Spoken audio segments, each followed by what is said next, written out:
నమస్తే. ఎంతో కాలంగా ఎదురు చూస్తున్న గ్రూప్ 4 రిజల్ట్స్ కొద్ది క్షణాల క్రితం రిజల్ట్స్ విడుదల చేయడం జరిగింది. 8,000 పైచిలుకు పోస్టులకి తుది ఫలితాలని కొద్దిసేపటి క్రితమే టీజీపీఎస్సీ అఫీషియల్గా ప్రకటించారు.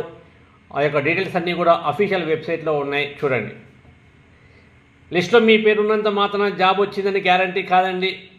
మీ గురించి నామినల్ ఎంక్వైరీ అనేది ఉంటుంది, చిన్న ఎంక్వైరీ.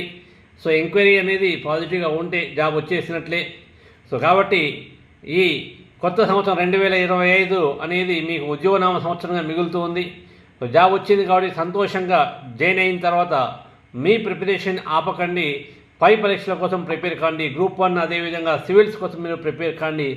వయసు ఉన్నంత వరకు మీ యొక్క ప్రిపరేషన్ ఆపకండి. సదా మీ విజయాన్ని కోరుకుంటున్న మీ Ravipal Reddy, Sigma IAS. Thank you.